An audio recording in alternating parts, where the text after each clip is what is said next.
예수와 멜기세덱 시비가 한 역할은 주 사난다 멜기세덱 시비가 한 역할이고, 예수와 벤 요셉 구가 한 역할은 엘로힘 여호와 구가 한 역할입니다. 육체를 입은 존재는 그 옷을 입고 있는 내면의 신이 깨어나 역할을 하지 않는다면 그냥 물질 인생일 뿐입니다. 내면의 신이 깨어나 역할을 한다면 그 존재는 물질 인생이 아니라 영적 존재인 이즈비가 되는 것이고, 더 나아가 IM이 되는 것입니다. 이것은 반드시 내면의 신이 깨어나야 충족되는 것으로서 이것을 보거나 읽고 알았다 해서, 이해되었다 해서 이루어지는 것은 아닙니다. 많은 이들이 책을 읽고 정보를 공유해 빛의 세계에 자신이 발을 들였다고 알고 있으면서 그것이 마치 이즈비와 IM이 된 것이라고 생각하고 있습니다. 명상을 하고 에너지 체험을 하며 충족되었다고 받아들이고 있는데, 그런다고 해서 여호와 일곱 봉인이 제거되는 것이 아닙니다. 여러분에게 소개된 어떤 것으로도 불가능하다는 것이에요. 그러니 신노름에 빠져서 인형처럼 저들의 뜻대로 움직이고 있는 것입니다. 의식을 깨우는 것은 여러분이 하는 것이라고 알고 계시는데, 그것이 바로 착각이라는 것이에요. 의식을 깨우는 것은 내면의 신이 하는 것입니다. 그래서 얼마나 신뢰하고 믿느냐에 따라, 얼마나 순종하느냐에 따라 달라진다고 한 것입니다. 여러분의 의식은 4차원 의식입니다. 5차원 의식부터는 내면의 신이 깨우게 되는 것이며, 여러분이 해야 하는 것은 4차원 의식을 멈추고 자리를 비켜주기만 하면 되는 것입니다.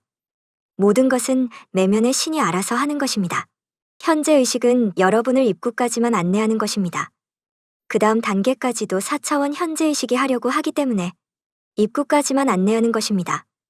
그 다음 단계까지도 4차원 현재 의식이 하려고 하기 때문에 입구에서 진입하지 못하고 주변만 서성이는 것입니다. 여호와 일곱 봉인은 내면의 신만이 제거할 수 있습니다.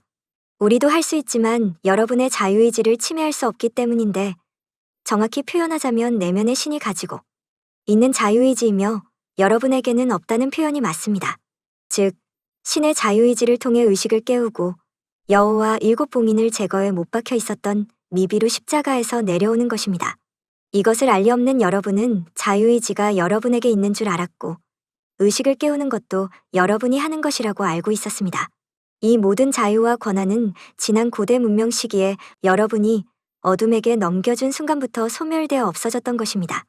여러분은 스스로 의식을 깨우고 여호와 일곱 봉인을 제거할 수 없게 된 것입니다. 여러분에게 내면의 신이 없었다면 영적 노예에서 해방될 수 없었을 것입니다. 이것은 어떤 신도, 어떤 존재도 대신해줄 수 없으며 오직 내면의 신만이 가능하다고 하는 것입니다. 이것이 바로 어둠에게 주권을 넘긴 대가라고 하는 것입니다. 어둠이 에메랄드 성약을 탈퇴했지만 내면의 신을 강제할 수는 없었습니다. 여러분의 모든 자유와 주권을 빼앗아갔지만 만우의 선물인 내면의 신은 어쩔 수 없었습니다. 그래서 저들이 택한 방법이 내면의 신을 깨울 수 없도록 한 것입니다. 어떤 것으로도 깨울 수 없도록 한 것입니다. 수많은 책과 정보들과 방법들이 넘쳐나고 있는 것은 그곳에는 방법이 없기 때문입니다. 어둠은 모든 것을 알고서 정보들이 넘치도록 허용한 것입니다. 아무것도 할 수 없다는 것을 알고 한 것입니다. 저들의 비밀과 음모를 다 알았다고 해도 변한 것은 없다는 것입니다. 여러분의 단점이 무엇인지 저들은 잘 알고 있습니다. 여러분은 내면의 신보다도 자신을 더 사랑합니다. 결코 자신을 포기하거나 버리지 못합니다. 그것을 알고 있는 저들은 자신만만한 것입니다. 여러분을 상대로 충분히 승리할 수 있다고 장담하고 있다는 것입니다. 공동 운명체는 그리스도들을 말함입니다. 그리스도들이 하나의 통신망을 형성하고 있으며 하나의 격자망을 이루고 있습니다. 하나가 깨어나면 체계에 연결되어 있는 그리스도들이 모두 깨어난다는 것입니다. 이 그리스도 체계를 저들은 제거할 수 없었던 것입니다. 바로 내면의 신입니다. 말씀드린 대로 자신을 의지하지 말고 내면의 신을 의지해야 합니다. 그서도 모든 것을 걸고 그렇게 해야 된다는 것입니다. 자신이 살아있다면 만날 수 없습니다. 그것이 결코 쉽지 않기 때문에 안심하고 있는 것입니다. 저들은 아스트랄체와 육체의 유전자 체계를 파괴해 여러분이 신성을 발현할 수 없도록 했습니다. 그렇게 해서 여러분이 상승할 수 없도록 한 것이에요. 여러분이 빛의 상승을 체험하고 영적 깨달음을 위한 여러 모임들과 공동체 활동들을 활발하게 하는 것을 저들이 그냥 보고만 있지는 않았을 텐데, 그렇지 않는 것은 믿은 구석이 있었기에 그런 것이었습니다. 여러분이 아무리 노력하고 애를 써봐도 결국에는 될 수 없다는 것을 알고 있었던 것입니다. 여러분의 수고와 노력이 물거품들이 되었던 것입니다. 여러분은 저들에 의해 운명 공동체로 묶였으며 카르마 법칙에 소환되었던 것입니다. 인생에 대한 심판을 받아야 하고 용서와 회개를 빌어야 하는 죄의 굴레에 갇히게 되었지요.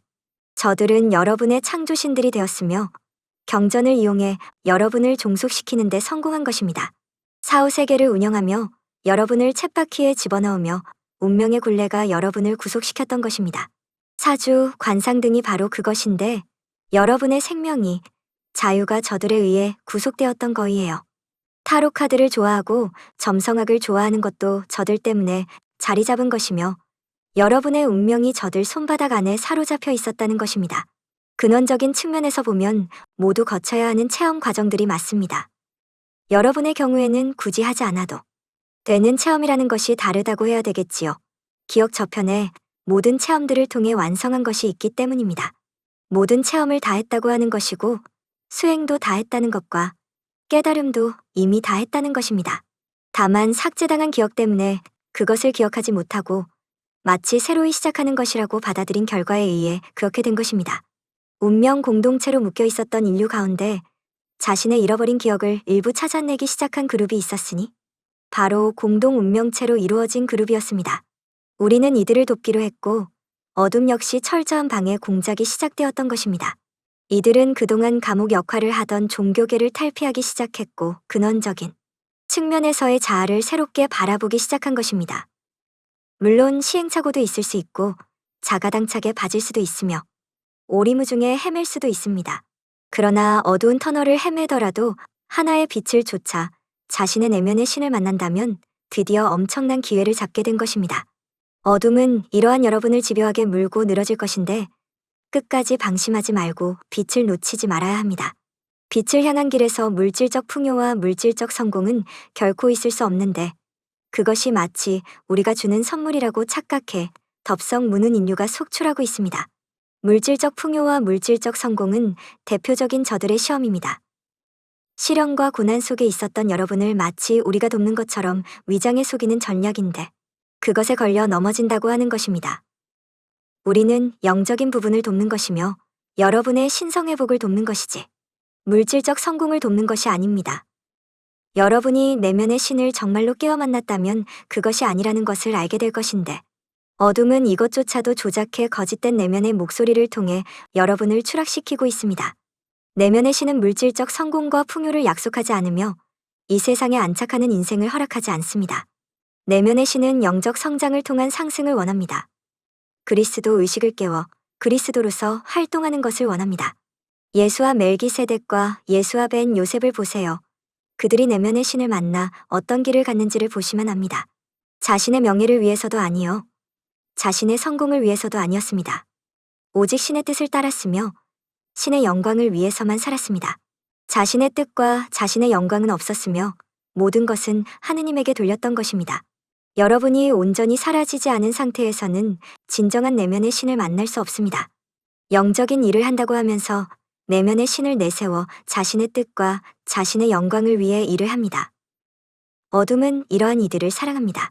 그리스도 의식을 깨운 이들은 공동 운명체로 모일 것인데 코이노니아가 형성될 것입니다. 우리는 이러한 이들을 도울 것이고 이러한 이들과 함께할 것입니다. 마음이 가난한 이들, 그 마음 속에 어떠한 욕망도 없는 이들, 이들의 마음에는 천국이 들어설 것입니다. 어둠은 마음을 비운 이들을 더욱 싫어해 집요한 공격을 멈추지 않고 있습니다. 자신들이 주인 노릇을 하려고 하는 것입니다. 저들은 매파를 통해 목소리를 보내는데 인류는 그것이 내면의 신의 목소리인 줄 착각하게 되고 그 소리를 조차 뜻을 따르는 것이 신과 함께하는 것이라고, 신의 뜻을 따르는 것이라고 알고 있는 것입니다. 이런 이들을 종교 지도자나 영적 지도자로 내세워 인류를 타락시키고 있는 것입니다. 공동 운명체로 모인 이들은 천국을 마음에 완성시킨 이들이며 이들을 통해 사랑과 평화가 나타나게 되는 것입니다. 천국은 먼저 마음에 자리 잡는 것입니다. 마음에 완성된 천국을 세상에 펼쳐 보이는 것입니다. 마음속 천국에는 내면의 신을 모시는 신전이 있으며 그 중앙에 신의 보좌가 있는 것입니다. 빛이 자정에 있는 것입니다. 이 빛은 파동이자 소리입니다. 바로 하느님의 목소리이며 여러분을 상승의 길로 이끄는 안내자입니다. 머리에 울리는 목소리는 외부에서 전자파동을 통해 전달되는 것입니다. 가슴에서 진동하는 목소리는 내면의 신이 전달하는 것입니다. 여러분을 내면의 천국으로 이끄는 것과 영적인 것을 흉내낸 외부의 천국으로 이끄는 것은 근본부터 다릅니다. 분명한 진실은 마음에 완성된 천국이 반영되어 외부 세계에 나타나는 것입니다. 설령 외부 세계에 천국과 같은 세계가 있다 해도 마음이 그렇지 못한 이들은 들어갈 수 없습니다. 마음의 파동과 그곳의 파동이 맞아야 하는 것입니다. 어둠은 모든 과정에 걸쳐서 시험을 실행하고 있으며 준비되지 못한 이들은 추락하고 있는 것입니다. 우리가 여러분을 돕기로 하고 적극 개입하자 어둠의 방어 전략과 시험들이 더욱 강화되었으며 인류는 그만큼 고난과 시련들이 배가 된 것입니다. 내면의 신과 우리가 이제 되었다 하기 전까지 끝난 것이 아니며 그때까지 어둠의 시험은 더욱 강화될 것입니다. 마음에 고요한 평강이 흐르고 넘치는 사랑이 있으며 저들의 시험은 더 이상 시험이 아닌 것입니다. 우리의 믿음이 여러분의 믿음과 만나 굳건한 사랑으로 빛을 발할 것입니다. 우리는 야나스이며 이운상임 이사회입니다. 아무레아 에카사 아무레야 에카샤